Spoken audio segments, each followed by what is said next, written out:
Hello, Lisa here. Welcome back to my channel.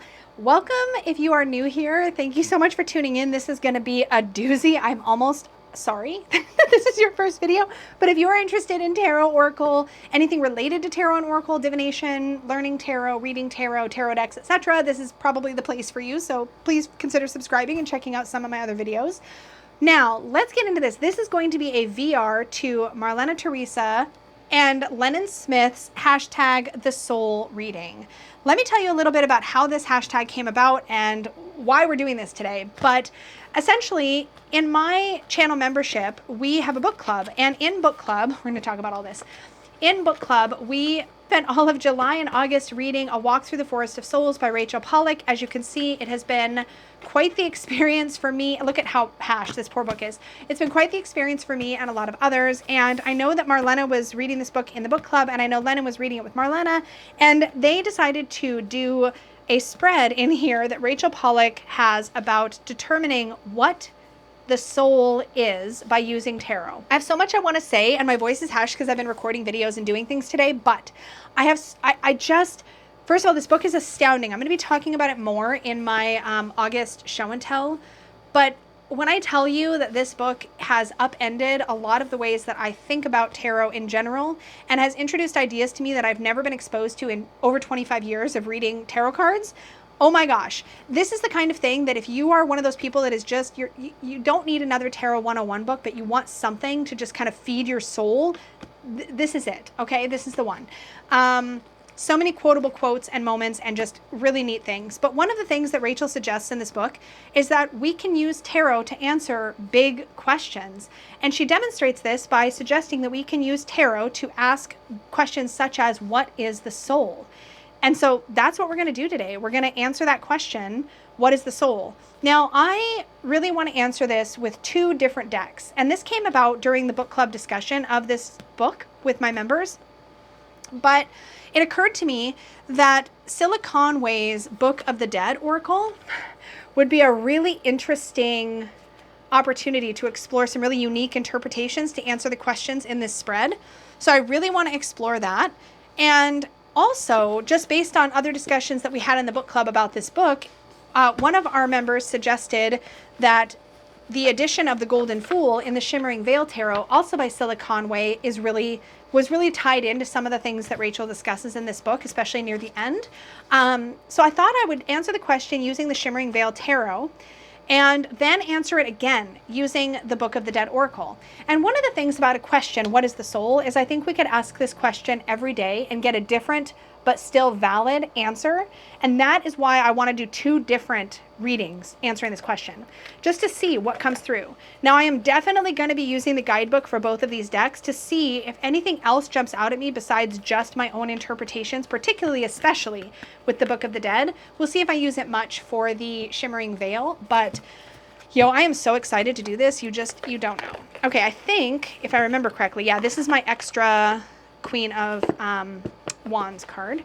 So I'm going to set this box and such off to the side, and I'll set the Oracle off to the side. Whew. Okay, so let's go to the pages in the book that talk about this reading. So I've written down the spreads. So what is the soul happens around page 50. So let's go to page 50.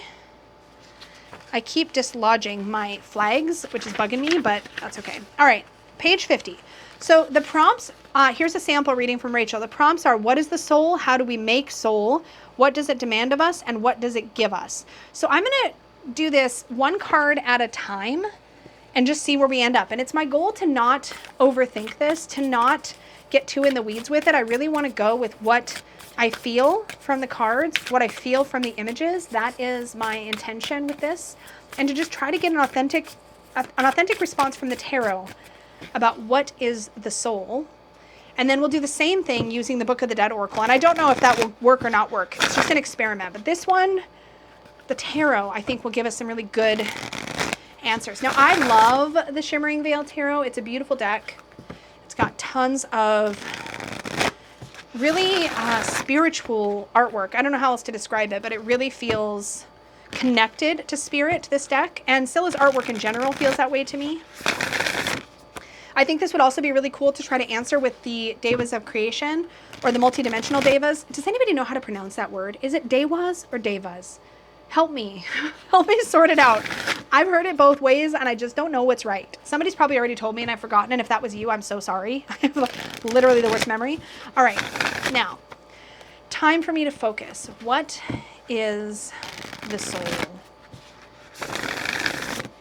What is the soul?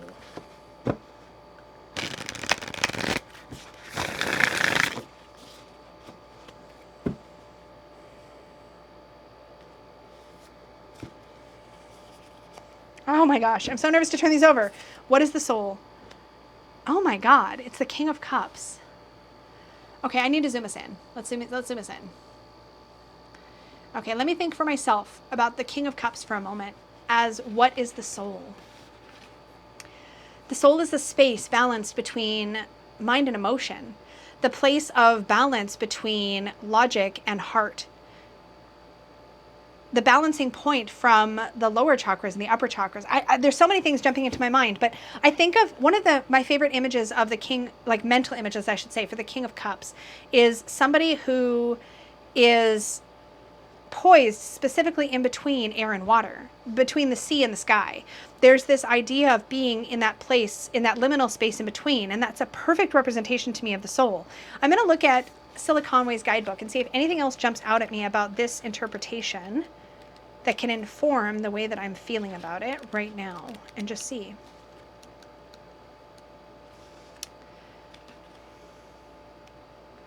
The king shown here is a powerful and self-contained figure fully at home in the ocean.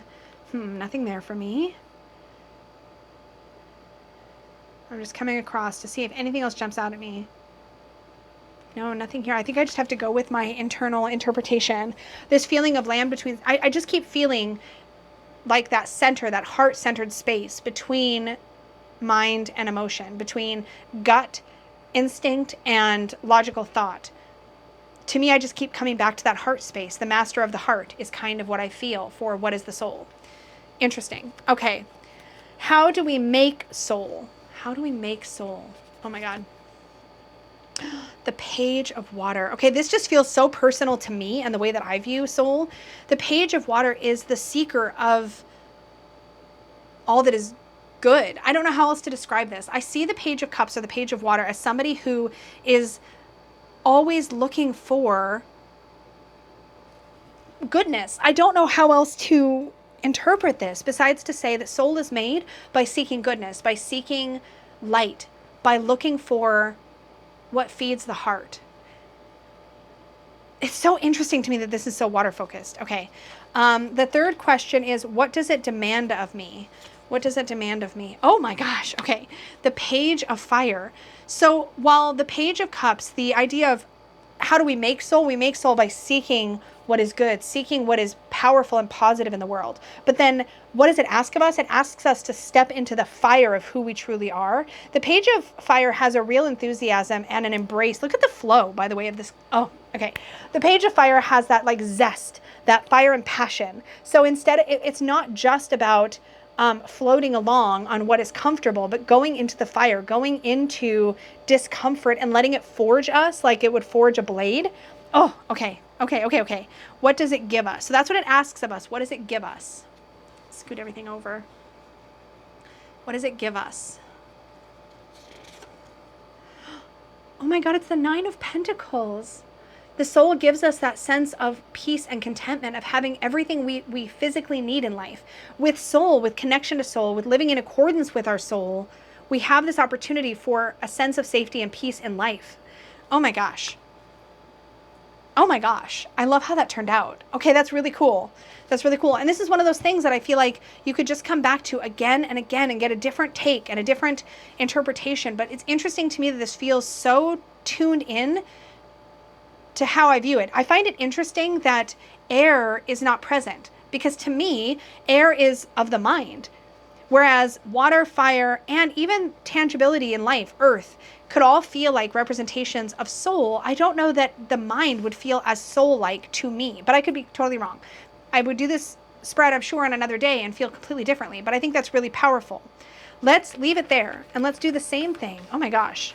Let's do the same thing with the Book of the Dead Oracle. And this is just an experiment because, again, I don't know how an oracle would answer this question. I don't know if this oracle, the Book of the Dead, is too focused on the afterlife to do this properly, but I think it could be really cool. So let's just see what happens. So let me put, uh-oh, I dropped my bag. Let me put the Shimmering Veil away. Let's put the book down first. Let's put the Shimmering Veil away, and then we'll get into the Book of the Dead and see how the Book of the Dead does with this question.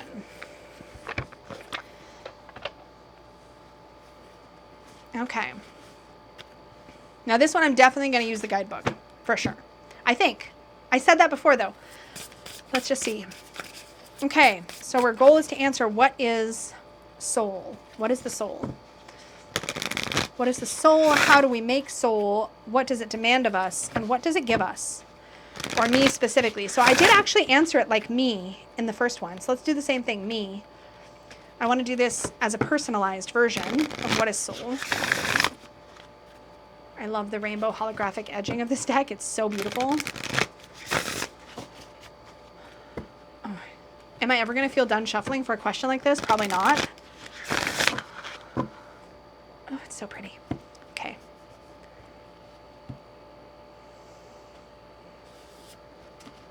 All right. What is soul? Oh, I can't. I'm so nervous. Why am I so nervous? The Rainbow Bridge? Oh my God. Is this gonna like make me cry right now? Probably. Okay, let's just see what it says about the Rainbow Bridge, but I have goosebumps already. Okay.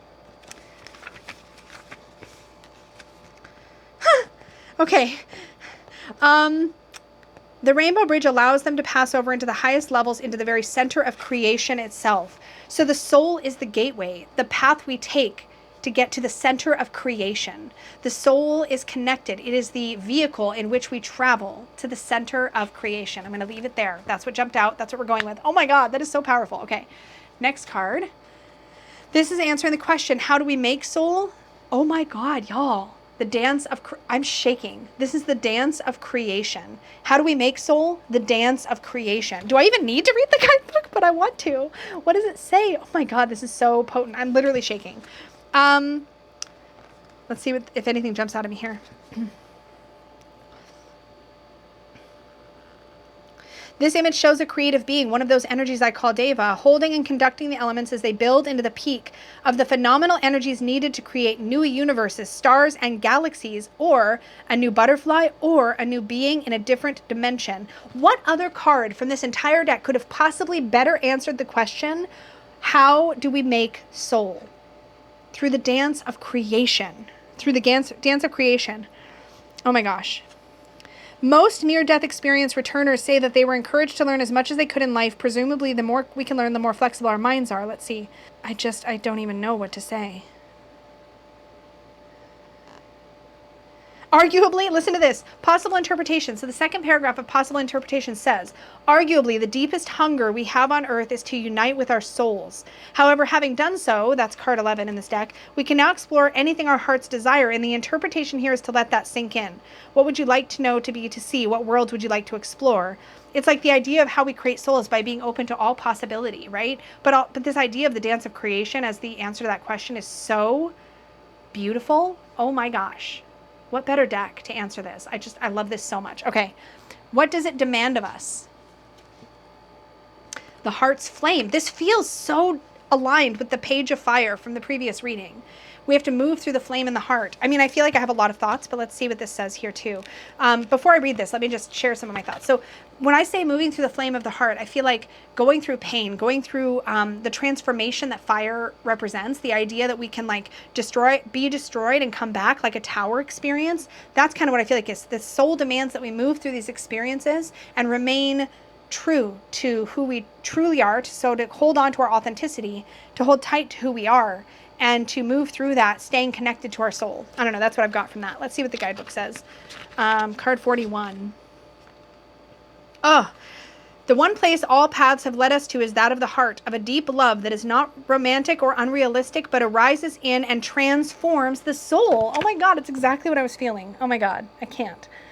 Okay, what does it give us? Limbo. Okay, I'm super curious about this. What does it give us? Limbo.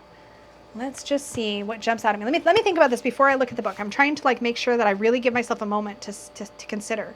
When I think of limbo, I think of liminal space in between, not having, like, basically being like an unpainted canvas, an unwritten book. There's this idea of being in the in-between. That's kind of what I'm feeling for limbo. That's kind of how I think of that concept. It's someplace we can feel stuck in, but the soul offers us the gift of being unwritten, of being unpainted, of being possible, you know, of potential. So let's see if anything jumps out at me from the guidebook, although this might feel harder to do.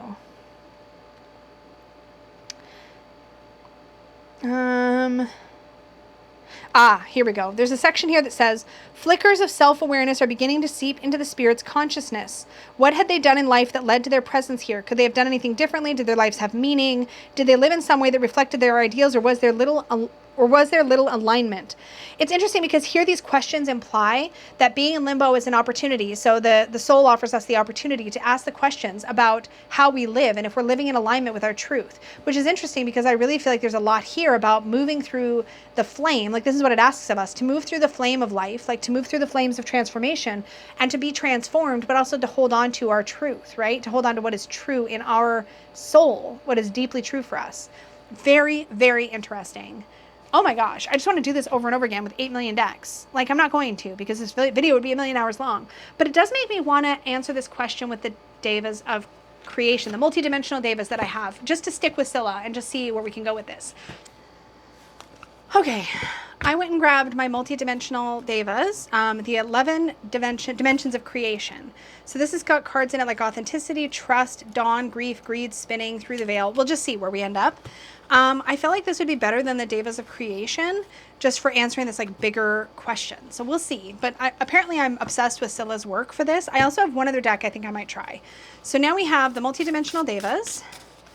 We're going to answer the same question, because why not? Why not see what the different perspectives on this question can be from different types of energy? And there's something about Scylla's work that feels very connected. I probably am repeating myself, but it just feels very connected to this sort of thing. So let's see what the multidimensional Devas have to say about what is the soul. And I've got another Oracle deck because apparently I want to answer this with Oracle decks so bad. I know that's kind of taking us a little bit afield here, but I just really want to know what's going to come through about this. Okay.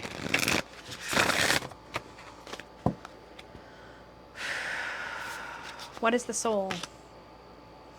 Okay, so I'm going to lay these down because they're numbered, so I can't get any preconceived ideas looking at them. This card is, how do we make soul? This card is, what does it demand of us? Interesting image. And what does it give us? Again, I am shaking. Doesn't that look like DNA? Oh, interesting. Okay, I said I was not going to have any preconceived ideas, but here I go. Okay, so let me set these up top. And let's get into it. So the first card, what is soul, is card 48, Through the Veil.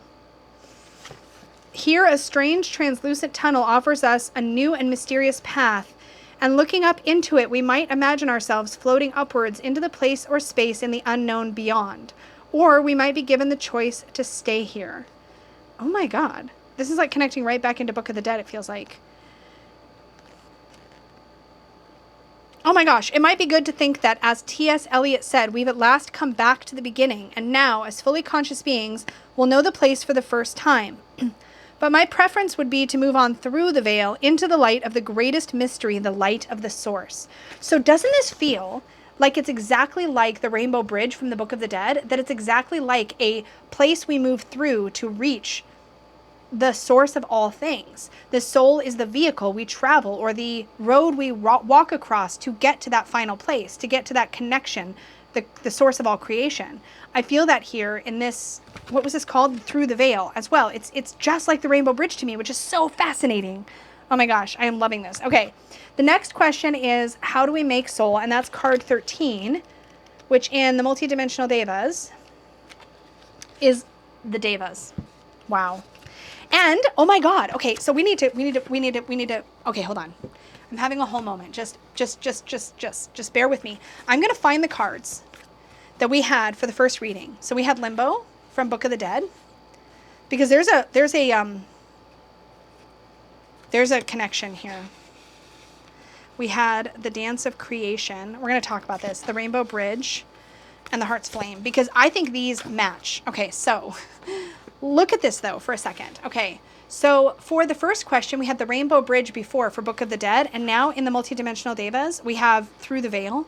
These feel like the same concept, right? Now, in the second question, what is soul? I know I haven't gotten to the punchline yet. In the Book of the Dead, we got the Dance of Creation, and it was a Deva doing the Dance of Creation. I'm shaking. Listen to this. This card that we just got from this other deck is the Devas. That's literally what this card represents. So the Devas are the creators of the soul, is what I'm getting from this, which is giving me chills all over and makes me want to grab the Devas of Creation now. I'm having a whole moment. We might be here for a bit. I don't even know. Okay, so anyways, here's what it says. Like the angelics, the Devas can move freely through and within the dimensions. We experience them as the wind or the swirling power of clouds or water or music heard thundering through our blood in a storm. We can see them in a myriad stunning ways. The consciousness explores itself from a leaf to a star. In addition, like the angelics, the Devas can manifest as physical entities when they wish. You may be fortunate enough to encounter one in human form, someone who exhibits a wondrous beauty and numinosity, or you may have a more psychic sense to see or feel the Devas as they pass through our dimension. I'm gonna need to get the Devas of Creation. Hold on. Listen, it's fine. We're just gonna hang out and talk about the soul for a while. It's okay. We're good here. This just blows my mind, these two, and it makes me want to layer a Deva of Creation on top of it, or maybe ask it some specific follow-up questions about the soul now, because I am having a whole moment. Okay, so from the Book of the Dead, we had the Heart's Flame for what the soul asks of us, and for the multidimensional Devas, we got card 42, which also looks like it asks us to move through hardship. Let's just see. Okay, this is really funny. This talks about the last tree. So it says, a lone dead tree stands in a desert, the deep blue skies indicating that rain is a forlorn hope. It talks about climate change and greed. Huge areas of forest are now decimated. It says the problem with trees began half a century ago when a parasite began to devastate mature elms. It goes on from there. Okay, as I was writing this, I asked the Devas if anything could be done. The answer which came was husband the earth. I just cannot. So what does the soul ask of us? It asks us to take care of not only our soul, but the souls around us, life around us, in the form of nature, in the form of the planet, in the form of one another. Oh my gosh, it's asking us to see the truth of what is around us, acknowledge that, and move into that and make changes where we can. That's so powerful. Okay, we're good here. What the soul gives us from the Book of the Dead, we got Limbo. And from the multidimensional Devas, we have card number 27. What the soul gives us. I can't make this up, yo. It's life force. Are you kidding me? Are you kidding me? Okay. Life force is another of those mysteries about which we understand little or nothing. The energy emanating from the double helix in the center spins as it moves, while two energy sprites laugh in delight at the top third of the helix. In the background, suns and galaxies move in their stately spirals, while on Earth the insects hum, birds wheel, and flowers glow in front of mountains, the eternal song of Earth. Wow. Yeah, what does it give us? Life force. The soul gives us life force. It's the source of our personal energy, the energy that we work with, which makes so much sense to me. Wow. I don't even know. I just want to are you kidding right now? Are we kidding? What is happening? So it's interesting about this last tree, because the other deck I got to play with about this was the Tree Whisper Oracle, which I think I might look at in a minute, because I want to kind of roll with the Deva energy here for a minute. So what I'm going to do is I'm going to pick the Book of the Dead cards up so that I can keep everything in their proper place here. I'm going to put those on the top of that in case I need to reference them again. And then I'm going to pick up the multidimensional Devas. If we assume that this is true, the Devas do the dance of creation and create the soul, like if that's how soul is made, then I want to ask the Devas a couple questions about the qualities of the soul. So let me think about what I might ask them. Oh, I shouldn't have shuffled. Oh, well. Okay. So I've got the Devas of creation, and that's what we're going to use to answer the question. What am I doing here? So many decks. To answer some questions, to ask some questions of the Devas specifically. So let's pull out Devas of creation. which I haven't even worked with. This has been sitting in purgatory because I wanted to get to know multidimensional Devas first for some reason. I don't know. So this is still in its order. No, it's shuffled. Okay. Let's pull that out. This is going to forever change my relationship with these decks. Glad I gave them some time to get to know them. Okay. Let me think of what I want to ask the Devas about the creation of the soul. So we have what does it demand of us and what does it give us? You know what we don't have? What is the purpose of soul? And I'm going to draw one card for what is the purpose of soul? And just ask the Devas of creation. What is the purpose of soul? Like, why create it at all? What's the point? And we know that it's a vehicle to get us to higher consciousness, but couldn't we just go? Like, why do we need, this is what I'm thinking as I'm shuffling these cards. Why do we need a soul? What is that? What is the purpose? Why is it created in the first place?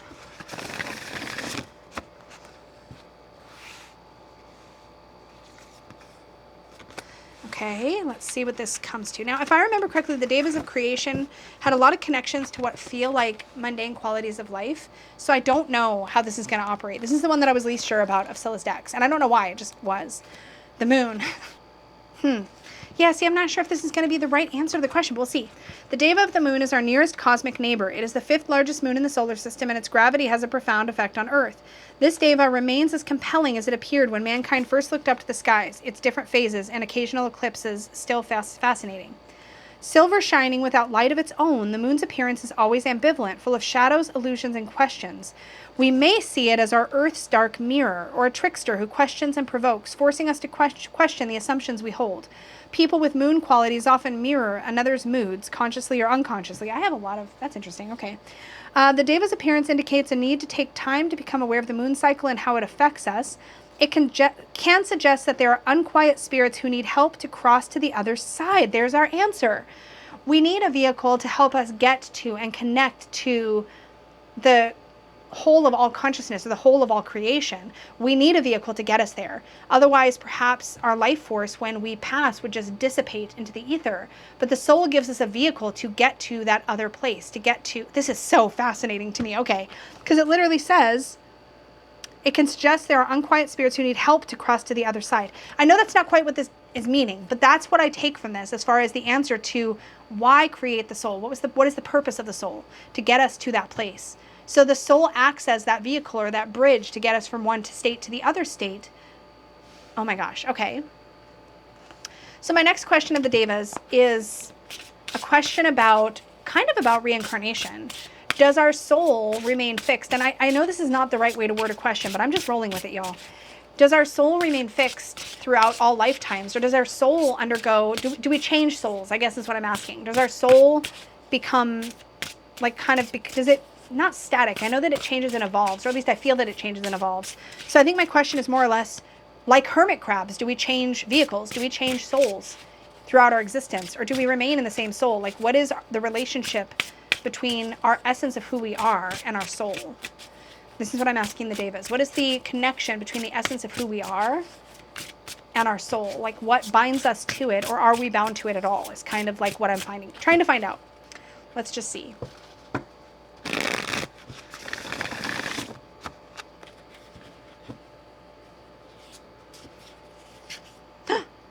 I don't know why I gasped. Why did I gasp? I don't know. This card just is so beautiful. Why do I feel like I'm in communication with spirit right now? Holy crap. Divine inspiration. Listen to this. The bird of God reflects the spirit of revelation, the divine imagination, where to imagine something is to bring it into existence. Together with love, we see here the power and beauty of the inspiration that flows through and from the source as it reaches out to create the universe.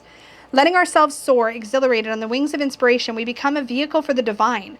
Our musings in poetry, paint strokes and song, all reflections of the Godhead, the stars, the clouds, the very stones of the earth, are new worlds to explore. When we open to the inspiration of this Deva, a myriad new universe opens to us as we find our own unique way to express the vision offered to us. If you have never considered yourself creative, the appearance of this Deva suggests you widen your understanding of the term. Creativity is the ability to imagine, to lift your spirit above the mundane and express what you feel in some way. It could be a mundane action like housework or driving a car, but it gives the opportunity to express yourself. You are conscious and alive for that time. The Deva is about living your life to the full and the special gifts this offers both you and the people around you. See, I would interpret this answer to mean that while we are expressing ourselves, we are expressing an aspect of the soul. While we are expressing ourselves, we become an embodied personality. But when we sort of, I feel as though the purpose of the soul is to get our essence reconnected with the source of creation, based on how I'm interpreting these answers. As if once we return to all of consciousness, there's no need to be a unified or individual soul, but rather to return to the source we've been trying to connect to in life. Oh my gosh, I don't even know. I don't even care if I'm making any sense, because I'm having such a cool experience. So let me think if I have any follow-up questions for the Devas, or if this is it. So I've asked if the soul is unique, if it is, okay. And I've asked why. Does some echo, no, I think this is the same question. Let me think. I feel like I need to accept the answer I'm given here. So let me think how to put into words what lingering question I might have. We know what the soul is. What is the soul made of? What is its substance? If there is such a thing, like what is the primary force or energy that forms the soul? So we know that the soul is this vehicle, at least according to these readings. We know that the soul is the vehicle to get us to that other place. So to reconnect us with wholeness, with all of consciousness, or all of creation. So then what is the soul essentially made of? Is there a way to quantify or qualify the qualities of the soul in a more maybe tangible way? Or I don't know if tangible is fair, but how do we qualify or quantify the soul? What substance goes into its creation? Okay.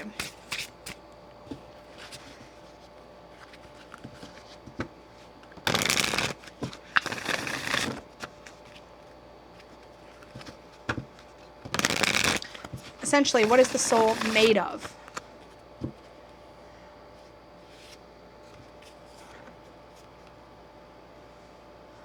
Okay, let's see what it is. It's interesting because when I first flipped the card, because of the way these cards have no titles, I don't know yet. I don't know what I'm going to find out. So it's like this extra layer of intrigue, which is so exciting for this kind of reading. So I think that's number 11. It's a little hard to see the numbers on this original one.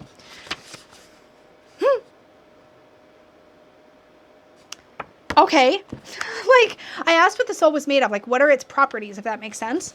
This is the Deva of connection. This Deva is the indwelling spirit pervading the universe, the transcendent life force that in earlier times was referred to as the quickening when a soul moves into the unborn child. The Deva is shown just about to take flight. If we listen, we may hear the swirl of its wings as it lifts off into the heavens. This Deva is associated with the Archangel Gabriel, revered in both Islamic and Christian lore as the announcer and celestial messenger. In its presence, we can expand into higher awareness. No matter what has gone before in our lives, with the Deva of connection beside us, we rise above all difficulties. Through connection, we realize that what appears to be our worst limitations are actually our greatest gifts. This Deva is all about possibilities. Oh, goosebumps. Okay. Even when things appear impossible, it reminds us that when the dream is true, miracles can happen. If we imagine ourselves as part of that powerful energy, we will feel the mighty wings begin to lift us. The promise inherent in this card is that we will take off and soar into the firmament, again, that source of all creation, with the Deva, fulfilling our greatest potential. So when I asked what the soul is made of, I feel like the answer is that it was made of possibility. This Deva is all about possibilities. The indwelling spirit pervading the universe, which is essentially possibility. It's potential. It's pure potential. And then we come back to like the magician, and then everything we are and are meant to be is already contained within us and within our soul. I'm going to watch this reading myself probably over and over again just to come back to what I got from this, because I think it's really profound. Whew. Okay, thank you to the Devas for all of that. That was really powerful. And now, of course, I can't put away the Devas of creation, so I'm going to have to figure out how to work with all of this together. I did not expect that to hit the way that it hit. How did it even go in the box? I don't know. I don't know. I'm so like kind of shaken from this because I feel like it's just been really powerful, which I know is what everybody's been saying about this reading, but like, holy cow. So that's the Devas of creation. We did the multidimensional Devas. We did the Book of the Dead, and we did the Shimmering Veil. I am going to use the Tree Spirit just to see if I get any, or the Tree Whisper Oracle, just to see if I get anything interesting or different, because this doesn't have a guidebook. This is just like asking the forest about soul. So let's just see this. I'm hoping this might give us a more grounded, earthy answer to the questions. So this is the Secret Garden version of the Tree Whisper Oracle. Let's see what this deck has to say about the nature of soul. So we're going to go back to that original reading. What is the soul? How do we make soul? What does it demand of us? And what does it give us? Just to come back to the roots here. I realize I've only used one tarot and then all these oracles, but I just couldn't help myself. I just couldn't help myself. Such a cool experience.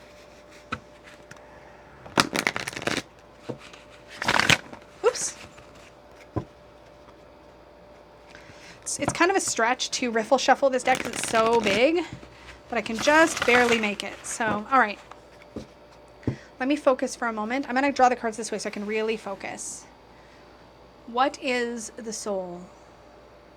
Ooh, okay. I'm just going to keep them face down for this so that I can focus on pulling the cards. How do we make soul? How do we make soul?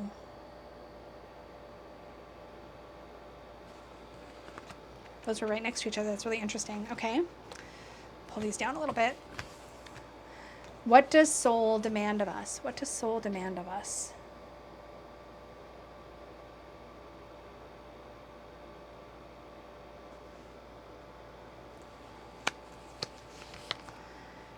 And what does it give us? What does soul... It's all been coming from the left side. What does soul demand of us? Yeah, it's right here again.